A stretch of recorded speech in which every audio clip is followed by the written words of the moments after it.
Beleza. Então, vocês estão me vendo, estão me escutando e também conseguem ver o texto. Perfeito? Mesmo. Jóia. Nós paramos na aula passada. Nesse trecho em que o Cortella elenca aqui uns pontos que, segundo ele, a ciência nos fornece e que poderia nos ajudar a nos localizar em meio à natureza. Nós começamos a discutir aí em termos de física, isso aí é com vocês, essa questão aqui do universo, se estaríamos em um dos universos possíveis. Eu não sei como que anda essa discussão na física hoje. Eu não sei se isso aqui de fato é algo assim tão importante para nós, em vista do lugar onde o Cortella quer chegar com esse rol de informações que ele colocou aqui para nós. Percebam o seguinte, ele diz do Big Bang, este universo teria surgido a partir do Big Bang. Parece que ele sugere que haveria um universo anterior. Eu não sei se a física afirma isso.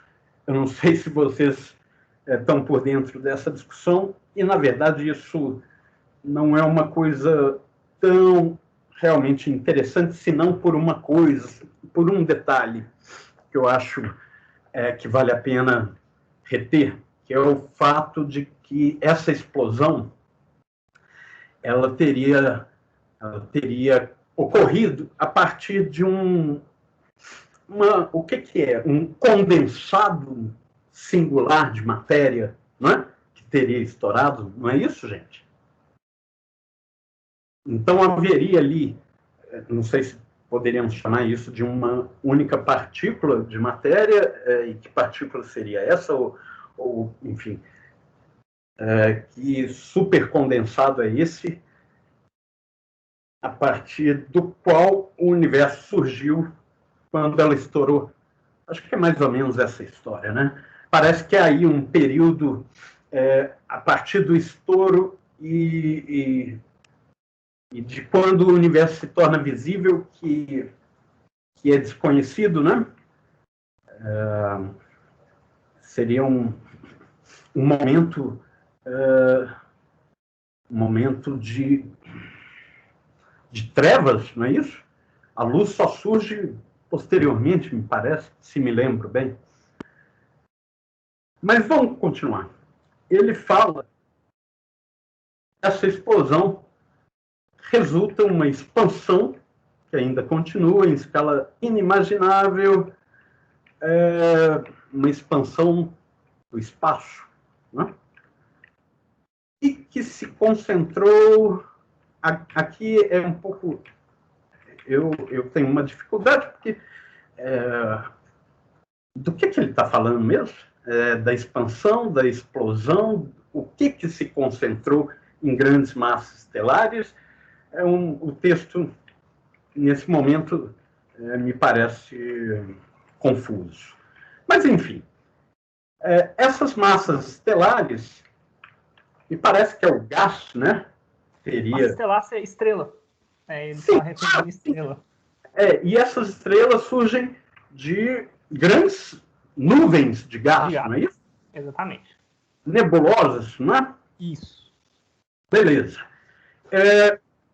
Essas nuvens de gás dão origem a 100 bilhões de galáxias. É um número difícil de imaginar. Aliás, né? É que nem Mega Sena, né, pessoal? Assim, R$1.000 é uma coisa que a gente imagina, R$10.000, né? Eventualmente R$500.000 até se concebe, mas chegou lá no 1 milhão, daí para cima eu não concebo mais o que é isso. Para mim, R$1 milhão, 2 milhões, 1 bilhão, é mais ou menos a mesma coisa. né? É algo que resolve a minha vida e das próximas gerações tranquilamente. Mas, enfim, uma dessas galáxias, em meio a 100 bilhões, é a Via Láctea, que contém 100 bilhões de estrelas. A Andrômeda está logo ali ao lado, não é? Parece que elas vão se encontrar. Eu adoraria estar vivo para poder ver no céu aquela coisa espiral, tipo, o que deve ser, né? Um vórtex girando lá em cima. Eu não sei se a essa altura do campeonato a Via Láctea e a Andrômeda já teriam se fundido, né? Porque eu imagino que sistema solar, né? No que Andrômeda e Via Láctea se aproximarem, já era, né, pessoal? E nós Não. também. Não? É que não, porque tem uma distância muito grande entre estrelas e coisas assim, então acredito que o colapso vai ser só no centro mesmo. O que tiver em volta como a gente não está no centro, não vai ser muito afetado. Mas não vai ser afetado, cara? Não vai ser afetado. Até lá a Terra já vai ter sido destruída pelo Sol, então. Sim. O Sol deve engolir a Terra, né? Isso, então é melhor estar em outro lugar. Na verdade, em qualquer lugar, desde que eu pudesse ver, estaria ótimo. Mas esse aqui eu acho que é o melhor de todos, ainda. Vamos lá, né, pessoal? Nessa galáxia, 4,6 bilhões de anos originou-se o Sistema Solar e até aí nada de novo. O Sol é de quinta grandeza, tem 9 conhecidos planetas girando ao redor. Parece que Plutão deixou de ser planeta, eu não sei se vocês estão por dentro das razões disso aí. O que ele seria, então? Um asteroide? Planeta não. Não é um planeta. Ele é um planeta. Ele não tem satélite? Tem, mas ele é uma briga, eles ainda não decidiram. Metade da comunidade acha que é um planeta, metade acha que não, então... É uma discussão deveras relevante. Porque ele não tem órbita certinha igual a da Terra, a órbita dele é toda diferente, ele não tem um tamanho mínimo para ser considerado. Bom. Ok. Agora, o interessante aqui é o seguinte. Planeta é do grego. O termo grego significa vagabundo, errante. Isso aí remete ao seguinte, ao fato de que os gregos distinguiam planetas e estrelas. Como? Vocês sabem disso, né? Provavelmente sabem como que eles faziam. Alguém arrisca? Eu sei, se alguém quiser responder, fica à vontade. Mas se alguém quiser responder, fica à vontade. Vai lá. Porque as estrelas sempre ficavam no mesmo lugar. E os planetas, no caso, eles sempre ficavam em movimento. Aí eles batizaram disso aí. Excelente. Isso. Exato. E a questão era calcular a órbita, né? A órbita não, a posição do planeta no céu, e daí o sistema ptolomaico, né? E depois o de Copérnico, não é assim? E isso porque eles não tinham bússola, né? Eles se lançavam ao mar e o que eles usavam para orientar a viagem era isso, né? Era o céu. Correto? Exatamente. Bacana. Então, o planeta é aquele que fica passeando entre as constelações que estão lá fixas, né? As estrelas estão paradas. Bom, a olho nu. E os planetas estão aí passeando entre elas. Então, planeta significa vagabundo, errante, aquele que passeia ao léu. Na verdade, não ao léu, ele segue uma órbita.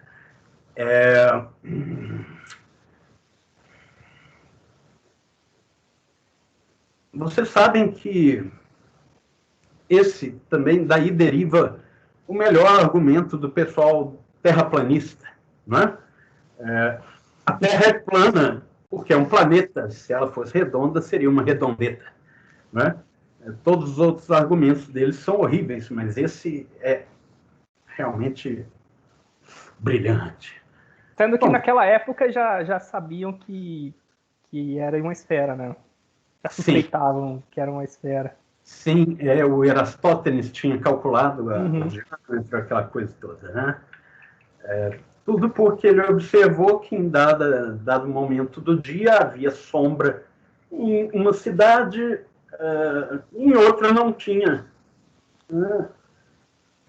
Como assim, se a Terra, a menos que a Terra fosse curva? E o cara não só obtém uma evidência empírica disso, como ele ainda calcula o diâmetro de forma muito precisa, né? Ele claro, tinha lá direito a uma margem de erro, assim, que nem precisou, para falar a verdade. Eu fico pensando, pessoal, o que nós não tínhamos à nossa disposição na Biblioteca de Alexandria, né? Manual de como se constrói pirâmides, por exemplo, no Vale de Gizé, como que você arruma aquelas pedras e como que você coloca elas de modo a encaixar de forma perfeita. Bom, esse manual se perdeu. E muitas outras coisas, infelizmente. Vamos lá. Um dos planetas é a Terra, o quinto em tamanho, blá, blá, blá.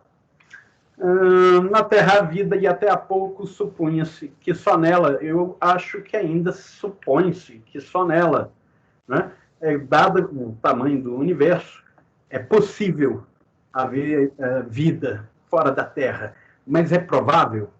Me parece que não, dado a quantidade de, digamos assim, variáveis que deviam, e de fato assim foi, né, se relacionar numa interseção singular. Quer dizer, as variáveis já são singulares, a quantidade delas é enorme e a forma como elas intercederam umas com as outras foi uma forma muito específica para que houvesse o surgimento da vida na Terra. Então, é possível que tenha acontecido em outro lugar? Mas é provável? Eu, sinceramente, acho que não. Professor. Oi. Mas tem um detalhe que é tipo assim, os elementos necessários para ter a vida, por exemplo, hidrogênio, nitrogênio, carbono, que é mais baseado a vida, são elementos leves, ou seja, são elementos facilmente encontrados no universo inteiro. Talvez seja um detalhe, talvez, para colocar na equação, né? Tipo aquela por exemplo. Com certeza né? Também você pode fazer uma estatística, né? Por exemplo, você tem todas essas variáveis acontecendo, mas você tem milhões de possíveis, de lugares possíveis, de acontecimentos possíveis que pode gerar toda essa interseção de variáveis, né? Então, até um estudo estatístico aí pode relacionar e pode dar, por exemplo, dizer sim. O silício, por exemplo, ele poderia servir como se fosse um carbono, né? Ele é como se fosse um Benjamin, né? Encaixa vários átomos e forma moléculas grandes. Tem discussões assim. Bacana. Olha, sabe que isso seria bom? Seria bom no sentido de que, quem sabe, talvez a humanidade, né, essa aventura de desenvolvimento do espírito, né, que nós somos, essa história que nós desenvolvemos aqui, quem sabe isso também não pudesse acontecer em outro lugar, né? E isso fosse, de algum modo, uma continuidade em relação à nossa finitude aqui na Terra, né? Mas daqui a pouco nós vamos falar disso. Vamos continuar aqui. Ele fala aí que na Terra estima-se que haja entre 3 e 30 milhões de espécies. É bem provável que mais que isso já. Bem provável que muito mais que 1,4 milhão já classificada, né? Porque esse texto aqui, vocês já observaram, é um texto do milênio passado, né? Uma dessas espécies é a nossa, em sua forma mais recente, 35 mil anos para cá, é a Homo sapiens sapiens. Sobre ele, vamos falar daqui a pouco também. A espécie humana tem, no momento, 5,5 bilhões, pois não mais, agora são 7 bilhões, se não me engano. Um deles sou eu. Bom, então, eis aí o que é o indivíduo humano. É isso que ele vem falar depois. Assim se poderia responder a questão: quem sou eu? Um indivíduo, entre outros 7 bilhões, pertencente a uma espécie, entre outras 30 milhões, num planeta em torno de uma estrela, entre outras 100 bilhões, numa galáxia em meio a outras 100 bilhões presentes em um dos universos existentes. Isso aqui, digamos, ele, ao concluir isso, ele está lembrando um sujeito que vai falar que o homem, apesar de ser um pequeno e frágil graveto diante da natureza e da grandeza da natureza, possui a infinita dignidade de conhecer-se a si mesmo, ter consciência de si, né? Ser um espírito. É o Pascal. Pascal é aquele que virou linguagem de programação depois e tal, né? É ele mesmo. Até aqui, ok? Sim. Beleza. Sim. Eu li... Oi? Não é que eu li isso aí com a voz do Coelho falando na cabeça ainda. Já vi um vídeo dele falando essa frase Fala isso numa entrevista no Jô Soares, uma vez. Bom, agora a coisa fica mais interessante. Ele vai dizer que, a respeito disso que a ciência nos diz, é por isso, vejam, que a ciência tornou a resposta à questão mais distante, porque, vejam, até então, antes de termos todas essas informações, ele vai dizer, devia ser menos instável viver durante o período medieval europeu, né? Séculos entre os séculos 5 e 15, quando tudo parecia estar no cosmos, na ordem do cosmos. Olha lá, isso aqui é o que chamamos de antropocentrismo. A Terra no centro do universo, o homem no centro da criação, a alma no centro do homem e Deus no centro da alma. Né? Bonito isso aí. Bonito, pero não é verdade. Vamos colocar aí, ó, antropocentrismo. A era do antropocentrismo era confortável na medida em que respondia aquelas perguntas, né? Quem somos nós? Por que estamos aqui? Mas por quê? Bom, porque Deus te colocou aqui, ele tem um plano para você. Né? Você foi feito a imagem e semelhança de Deus, então você tem essa dignidade e deve fazer por onde merecê-la. Muito legal. Porém, 500 anos mais recentes para cá, nós nos descentramos em relação à natureza. Ele vai citar aí o Copérnico e Galileu. Roubaram a certeza de sermos o centro do universo. Ele poderia ter citado Jordan Bruno aqui também. Né? Darwin. Bom, de Copérnico e Galileu a Darwin ainda tivemos, por exemplo, Lavoisier, né? nada se cria, nada se produz, tudo se transforma, nada se perde. Nada se cria, nada se perde, tudo se transforma na natureza. Bom, Darwin abalou a convicção de estarmos um pouco abaixo dos anjos e sermos, na verdade, né, parentes de Deus, mais do que para a companhia superior ainda de outros primatas. Né? Darwin não diz que nós viemos dos macacos. Ele diz que viemos de um primata anterior a nós e aos macacos, que em uma vertente deu lá nos símios, em outra deu nos humanos. Isso melhora as coisas para quem diz que nós não somos parentes dos macacos? Acho que não, né?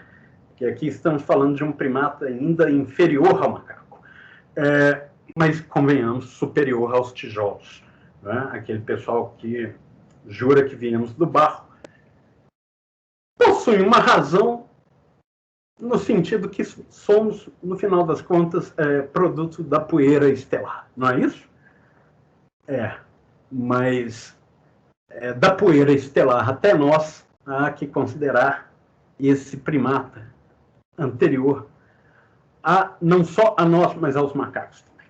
Tá. Aí ele fala do Freud, que identifica em nós um porão na nossa mente, no nosso espírito, desconhecido, é o inconsciente, e coloca sob suspeita a noção de termos uma alma livre a nos dirigir. Essa noção de que nós temos uma alma totalmente clara à nossa consciência vem do Descartes. O Descartes dizia, é mais fácil conhecer a consciência, a alma, do que o corpo. Por quê? Porque a nossa consciência é a nossa alma agindo. Né? Então, conhecer a própria consciência é uma coisa imediata. Então, a alma é totalmente transparente a nós, segundo Descartes.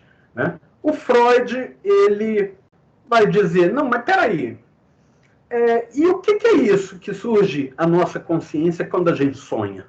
Ou quando a gente comete aquilo que ele chamou de ato falho, né? Que costuma ser algo que dizemos ou fazemos sem querer. Ele vai dizer sem querer, mas querendo. Né? No final das contas, você só não conseguiu esconder. E é isso que nós fazemos. Normalmente, escondemos no inconsciente. Né? Havia mais uma outra evidência desse inconsciente, que agora não me ocorre. Depois eu consigo lembrar. Mas ele parte dessas coisas para dizer, olha, na verdade, a alma não é tão transparente assim a nós. Né? Sob a consciência, há todo um iceberg de coisas que ficam lá, por exemplo, o trauma, né? Ficam lá tentando chegar ao patamar da consciência. E é isso que ocorre durante o sonho, durante o ato falho e durante o que mais mesmo? Depois eu lembro. Não vem ao caso. O fato é que o Cortella, ele está aí colocando esse pessoal e essas descobertas para nos mostrar exatamente o que ele vai dizer. Olha lá. No nível da ciência, né, a resposta à nossa questão, ela, ao contrário de nos tornar ainda mais evidente, ainda mais presente, ela se torna cada vez mais distante. A ciência, ela, na verdade, coloca mais problemas e aumenta o horizonte da nossa ignorância a respeito de quem somos nós e por que estamos aqui. Né? Ele volta a falar do antropocentrismo. Durante séculos, consideramos ser a Terra o nosso lugar, criado para nós. a nós pertencente, imaginando que tudo que existe aqui, fora daqui, fosse uma moldura para a vida humana. No entanto, ao lado dessa autoimagem prepotente, mas não inútil, pois nos dá sentido, sempre tivemos uma outra a lhe fazer sombra, para que tudo isso, se inelutavelmente, acabamos. Aqui, eu acho que vale a pena fazer um comentário. Essa outra imagem, que faz sombra à imagem antropocêntrica, não esteve sempre ao lado, né, do antropocentrismo. Pelo contrário, o antropocentrismo ele está aí com toda a força da fé. Né? Você não tem por que se preocupar com a morte, porque depois da morte há a verdadeira vida. Né? Você tem que se preocupar em viver uma vida boa depois da morte. Né? Ou seja, não ir para o inferno, que é para onde todo mundo vai. Né? Não se preocupem, porque o inferno e o céu são a mesma coisa. Tá? Sobre isso, depois a gente fala, se for o caso. Mas então, essa outra questão aqui, que faz sombra àquela autoimagem prepotente do antropocentrismo, surge, né, muito recentemente, em especial no século XX. Não é? Essa a questão do existencialismo, que na verdade surge no século XVIII, mas o auge é no século XX, em meio à Segunda Guerra Mundial. Né? A Segunda Guerra Mundial, convenhamos, coloca um baita de um pé na janta daqueles que tinham o homem à imagem e semelhança de Deus. Né? A Primeira Guerra Mundial já tinha feito isso, bem da verdade. Né? O que é isso que somos, né? Na medida em que somos capazes disso que fizemos. Todo mundo me acompanhando? Só um instantinho aqui, pessoal.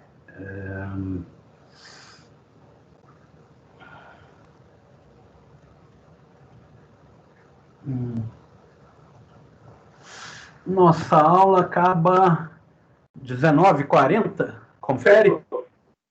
Oi? Isso. Então temos 10 minutos. Oi? Alguém falou alguma coisa, só que o áudio caiu. Não é a minha internet. Vocês podem usar aqui o chat, se tiver esse problema.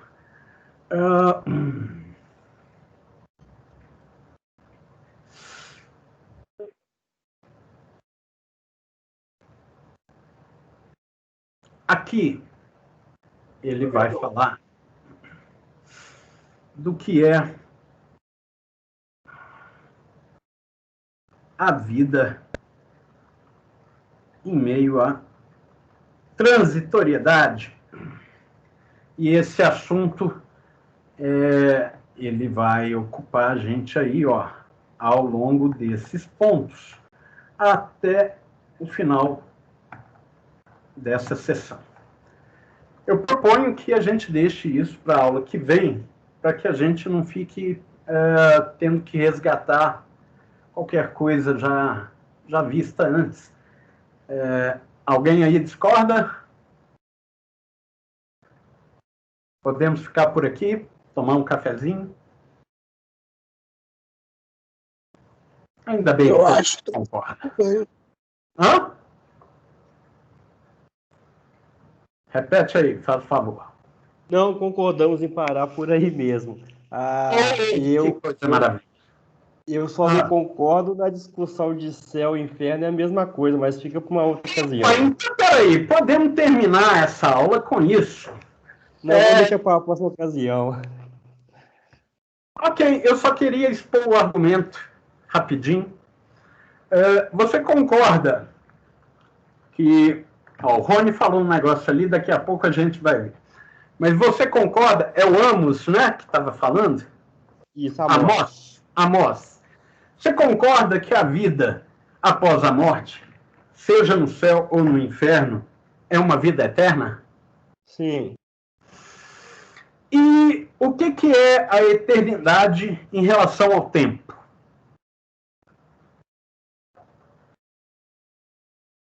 Você tem alguma sugestão?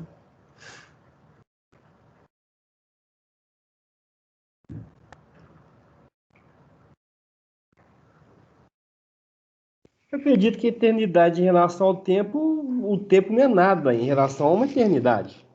Você concorda que o tempo é um fluxo de momentos que vem do futuro, que ainda não é, que passa a ser nesse momento presente, deixa de ser quando se torna passado?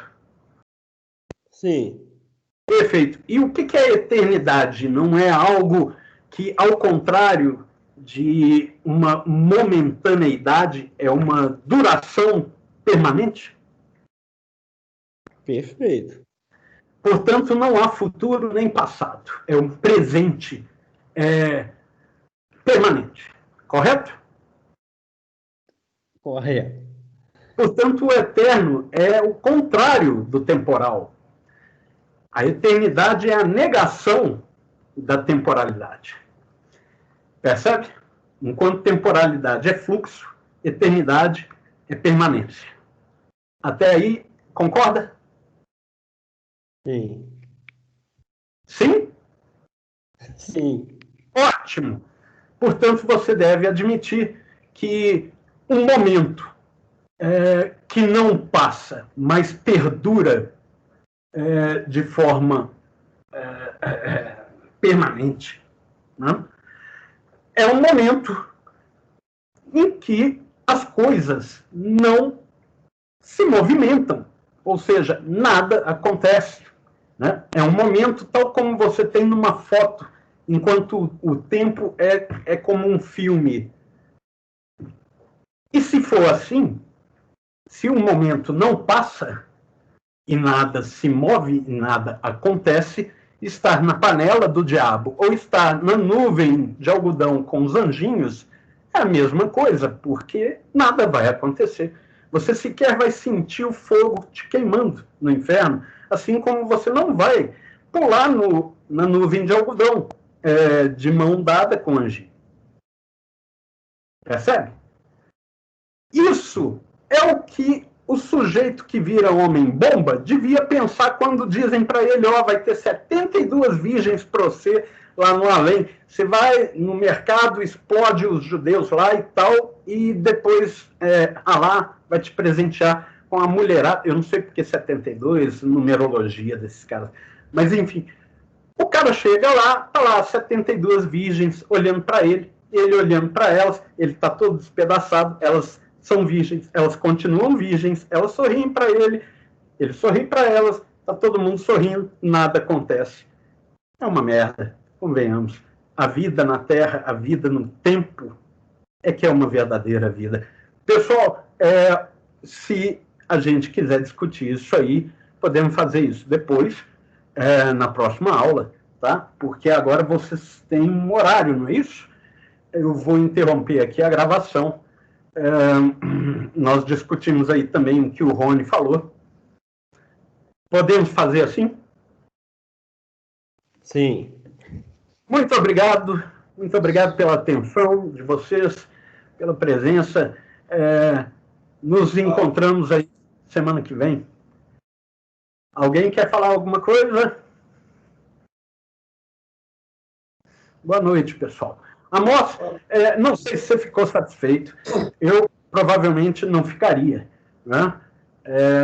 Eu só te peço um pouquinho de paciência e para que a gente possa deixar essa discussão para a próxima segunda, se for o caso. Pode ser? Por mim está perfeito, professor. Muito bom. Muito obrigado. Então, fazemos assim. Pessoal, boa noite. Valeu, até a próxima, então. Boa noite. Boa noite, obrigado. Boa noite. Boa noite. Boa noite. Valeu. Até segunda-feira.